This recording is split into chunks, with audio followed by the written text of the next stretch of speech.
ಸಿದ್ದಾಪುರ ತಾಲೂಕಿನ ಸರ್ಕಾರಿ ಆಸ್ಪತ್ರೆಯಲ್ಲಿ ವೈದ್ಯರು ಹಾಗೂ ಸಿಬ್ಬಂದಿಗಳ ನೇಮಕ ಆಗದಿದ್ದರೆ ಸಿದ್ದಾಪುರ ಬಿಜೆಪಿ ಮಂಡಲದ ವತಿಯಿಂದ ಆಸ್ಪತ್ರೆ ಎದುರು ಅಹೋರಾತ್ರಿ ಧರಣಿ ನಡೆಸಲಾಗುವುದು ಎಂದು ಸಿದ್ದಾಪುರ ಬಿಜೆಪಿ ಮಂಡಲ ಅಧ್ಯಕ್ಷ ಎಂಕೆ ತಿಮ್ಮಪ್ಪ ತಿಳಿಸಿದರು. ಸಿದ್ದಾಪುರ ತಾಲೂಕಿನಲ್ಲಿ ವಿದ್ಯಾರ್ಥಿಗಳಿಗೆ ಸರಿಯಾಗಿ ಪುಸ್ತಕ ಪೂರೈಕೆ ಆಗದೇ ಇರುವುದರಿಂದ ವಿದ್ಯಾರ್ಥಿಗಳು ಸಮಸ್ಯೆ ಎದುರಿಸುವಂತಾಗಿದೆ. ಕೂಡಲೇ ವ್ಯವಸ್ಥೆ ಸರಿಪಡಿಸಬೇಕು ಎಂದು ಒತ್ತಾಯಿಸಿದರು. ಕಳೆದ 3 ವರ್ಷದಿಂದ ತಾಲೂಕಿನಲ್ಲಿ ಒಂದೇ ಒಂದು ನೂತನ ಕಟ್ಟಡ ತಾಲೂಕಿನಲ್ಲಿ ಆಗಿಲ್ಲ. ಮಳೆಗಾಲದ ವೇಳೆ ರಸ್ತೆ ಡಾಂಬರೀಕರಣ ಮಾಡಿ ಎಲ್ಲಾ ರಸ್ತೆಗಳು ಕಿತ್ತು ಹೋಗಿವೆ. ಮರಗಳನ್ನ ಕಟಾವು ಮಾಡಿ ರಸ್ತೆಯಲ್ಲೇ ಅರ್ಧ ಬಿಟ್ಟು ಸ್ವಚ್ಛ ಮಾಡದೇ ಇರುವುದು ವಾಹನ ಸವಾರರಿಗೆ ಅಪಾಯದ ಮುನ್ಸೂಚನೆ ನೀಡುತ್ತಿದೆ. ವಿದ್ಯುತ್ ಪೂರೈಕೆ ಸರಿಯಾಗಿ ಇಲ್ಲದೆ ಇರುವುದರಿಂದ ಜನತೆ ಸಂಕಷ್ಟ ಎದುರಿಸುವಂತಾಗಿದೆ. ಕಾನೂನು ಸುವ್ಯವಸ್ಥೆ ಸಂಪೂರ್ಣ ಹದಗೆಟ್ಟು ಹೋಗಿದ್ದು ತಾಲೂಕಿನಲ್ಲಿ ಆಡಳಿತ ವ್ಯವಸ್ಥೆ ಸಂಪೂರ್ಣವಾಗಿ ವೈಫಲ್ಯ ಹೊಂದಿದೆ ಎಂದು ಆರೋಪಿಸಿದ್ರು. ಶಾಸಕರು ತಾಲೂಕಿನ ಜನತೆಯ ಸಮಸ್ಯೆಯನ್ನ ಅರಿತು ವ್ಯವಸ್ಥೆಯನ್ನ ಕೂಡಲೇ ಸರಿಪಡಿಸಬೇಕೆಂದು ಆಗ್ರಹಿಸಿದ್ರು.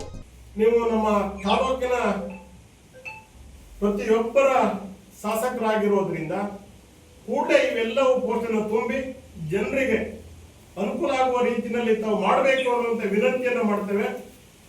ಈಗಾಗಲೇ ನಾವು ಹಿಂದಿನ ಸರಿ ಯುವ ಮೋರ್ಚಾದಿಂದ ಪ್ರತಿಭಟನೆ ಮಾಡಿದವಾಗ ಮಾಧ್ಯಮದ ಮುಖಾಂತರ ನಾವು ವಿನಂತಿಯನ್ನು ಮಾಡಿದ್ದೇವೆ ಶಾಸಕರಿಗೆ. 25ನೇ ತಾರೀಕು ಒಳಗಾಗಿ ನಾವು ಆಸ್ಪತ್ರೆಯಲ್ಲಿ ಡಾಕ್ಟರನ್ನು ನೀವು ಪೂರೈಕೆ ಮಾಡದೇ ಇದ್ರೆ ಮುಂದಿನಿಂದಲೇ ನಾವು ಪ್ರತಿಭಟನೆಯನ್ನು ಹಾದಿಯನ್ನು ಹಿಡಿಬೇಕು ಅನ್ನುವಂಥ ಮಾತನ್ನ ಹೇಳಿದ್ದೇವೆ. ಹಾಗಾಗಿ ನಾವು ಕೂಡಲೇ ಇನ್ನೂ ಅವರಿಗೆ ನಾವು 6ನೇ ತಾರೀಕು ತನಕ ಟೈಮ್ ಕೊಡ್ತೇವೆ. 6ನೇ ತಾರೀಕು ತನಕ ನೋಡ್ತೇವೆ. 6ನೇ ತಾರೀಕು ತನಕ ನಾವು ವೈದ್ಯಾಧಿಕಾರಿಗಳು ತಾಲೂಕಿನಲ್ಲಿ ಬರದೇ ಇದ್ರೆ, ಇದಕ್ಕೆ ಸಂಬಂಧಪಟ್ಟಿರುವಂತ ನೌಕರ ಸಂಖ್ಯೆನೂ ಇಲ್ಲದೇ ಇದ್ರೆ, ಔಷಧ ಪೂರೈಕೆ ಆಗದೇ ಇದ್ರೆ ನಾವು ಅಹೋರಾತ್ರಿ ಧರಣಿಯನ್ನ ಆಸ್ಪತ್ರೆ ಬಾಗಿಲಲ್ಲೇ ನಾವು ಮಾಡ್ತೇವೆ ಅನ್ನುವಂತ ಮಾತನ್ನ ಈ ಸಂದರ್ಭದಲ್ಲಿ ಹೇಳಲಿಕ್ಕೆ ಬಯಸ್ತೇನೆ. ತಾಲೂಕಿನಲ್ಲಿ ಕರೆಂಟಿನ ಕೊರತೆ ಬಹಳ, ಕಂಬ ಮುರಿದು ಹೋಗಿದೆ, ತಿಂಗಳಾದ್ರೂ ಬರ್ತಾ ಇಲ್ಲ.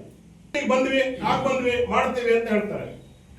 ಉದಾಹರಣೆ ಮೊನ್ನೆ ಸಿದ್ದಾಪುರದಲ್ಲಿ ಕೊಂಡ್ಲಿ ಹತ್ರ ಎಲ್ಲ ಲೈನ್ ಕಟ್ ಮರವನ್ನ ಲೈನಿಗೆ ಬಿಡುವಂತ ಮರವನ್ನ ಕಟ್ ಮಾಡ್ತಾ ಇದ್ದಾರೆ. ಅದನ್ನ ಮಾಡ್ಲಿಲ್ಲ ಅವರು. ಇಡೀ ನಗರದ ಕರೆಂಟ್ ತೆಗೆದು ರಿಪೇರಿ ಮಾಡ್ತಾ ಇದ್ದಾರೆ. ಅದು ಆದ ನಂತರ ಅರ್ಧ ಗಂಟೆ ಒಳಗೆ ಮತ್ತೆ ಕರೆಂಟ್ ಹಾಕಿದ್ರು, ಕಟ್ ಮಾಡಿ. ಈ ರೀತಿ ಬೇಜವಾಬ್ದಾರಿತನ ಅಧಿಕಾರಿಗಳು ಮಾಡ್ತಾ ಇದ್ದಾರೆ. ಅಧಿಕಾರಿಗಳ ವರ್ತನೆ ಏನು?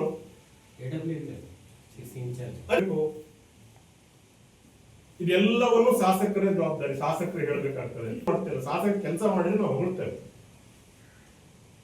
ಹಿಂದೆಲ್ಲ ಯಾಕೆ ಹೀಗೆ ಆಗ್ತಿರ್ಲಿಲ್ಲ, ಇವಾಗ ಮಾತ್ರ ಯಾಕೆ ಹೀಗಾಗ್ತಾ ಇದೆ? ಇದು ಪ್ರಶ್ನೆ. ಮರ ಕಟ್ ಮಾಡಿದ, ಅದು ಕ್ಲೀನ್ ಮಾಡಬೇಕಂತ ಪರಿಜ್ಞಾನ ಇಲ್ಲ. ರಸ್ತೆ ಮೇಲೆ ನೀರು ಹೋಗ್ತಾ ಇದೆ, ಗಾಡಿ ತಾಗಿ ಬಿಡುವಂತ ಪರಿಸ್ಥಿತಿ ಇದ್ದಾರೆ. ಯಾವ ಅಧಿಕಾರಿಗಳ ಮೇಲೆ ಕಂಟ್ರೋಲ್ ಇಲ್ಲಿರುವಂತ ಪರಿಸ್ಥಿತಿ ಆಗಿದೆ. ಅದನ್ನ ಕ್ಲಿಯರ್ ಮಾಡಿಸುವಂತ ಕೆಲಸ ಮಾಡ್ಬೇಕಲ್ಲ. ತಪ್ಪೆ ಗುರುರಾಜ್ ಶಾನಭಾಗರ್ ಮಾಡಿರೋ ತಪ್ಪೆ, ತೋಟಪ್ಪ ಮಾಡಿರೋ ತಪ್ಪೆ, ಅಣ್ಣಪ್ಪ ಮಾಡಿರೋ ತಪ್ಪೆ. ಸರಿ ಅಂತ ಸಮರ್ಥನೆ ಮಾಡಿಕೊಳ್ಳುವಂತ ಜನ ನಾವಲ್ಲ. ಇಲಾಖೆನಲ್ಲೂ ಇದೇ ರೀತಿ ಇದೆ. ಉದಾಹರಣೆ PWD ಸರ್ಕಲ್ ಅಭಿವೃದ್ಧಿ ಅಂತೇಳಿ 1.5-2 ಕೋಟಿ ರೂಪಾಯಿ ಮಂಜೂರು ಮಾಡಿಸಿದ್ವಿ. ಇಲ್ಲಿಂದ ಇದನ್ನ ನಾವು ಕೇಳಬಾರ್ದ? ಆಯ್ತಲ್ಲ ಸರ್. ಈಗ ನಾವು ಬಹಳ ಖುಷಿ ಇತ್ತು, ಭೀಮಣ್ಣ ಶಿಕ್ಷಣಕ್ಕೆ, ಕುಡಿಯೋ ನೀರಿಗೆ ಬಹಳ ಒತ್ತು ಕೊಡ್ತಾ ಇದ್ದೀನಿ ಅಂತ ಹೇಳಿದ್ರು. ಮಧು ಬಂಗಾರಪ್ಪನ ಶಿಕ್ಷಣ ಮಂತ್ರಿ ಆಗಿದ್ರು. ಹಾಸ್ಟೆಲ್ಗಳು ಇಲ್ಲದೆ ಒದ್ದಾಡ್ತಾ ಇದ್ದೀವಿ.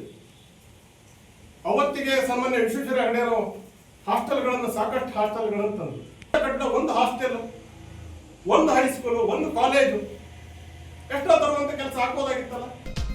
ಸುದ್ದಿಗೋಷ್ಠಿಯಲ್ಲಿ ಜಿಲ್ಲಾ ವಿಶೇಷ ಆಹ್ವಾನಿತ ಗುರುರಾಜ್ ಶಾನಭಾಗ್, ಮಂಡಲದ ಪ್ರಧಾನ ಕಾರ್ಯದರ್ಶಿ ತೋಟಪ್ಪ ನಾಯ್ಕ್, ಯುವ ಮೋರ್ಚಾದ ಅಧ್ಯಕ್ಷ AG ನಾಯಕ್, ಪ್ರಧಾನ ಕಾರ್ಯದರ್ಶಿ ಮಂಜುನಾಥ್ ಭಟ್, ನಗರ ಶಕ್ತಿ ಕೇಂದ್ರದ ಪ್ರಮುಖ ರಾಜೇಂದ್ರ ಕಿಂದ್ರಿ, OBC ಅಧ್ಯಕ್ಷ GK ನಾಯ್ಕ್, ಪ್ರಧಾನ ಕಾರ್ಯದರ್ಶಿ ಕೃಷ್ಣಮೂರ್ತಿ ಐಸೂರು, ಪ್ರಮುಖರಾದ ವಿಜಯ್ ಹೆಗಡೆ, ಶ್ರೀನಿವಾಸ್, B ವೆಂಕಟೇಶ್, ಸುಮನಾ ಕಾಮತ್ ಮತ್ತಿತರರು ಉಪಸ್ಥಿತರಿದ್ದರು.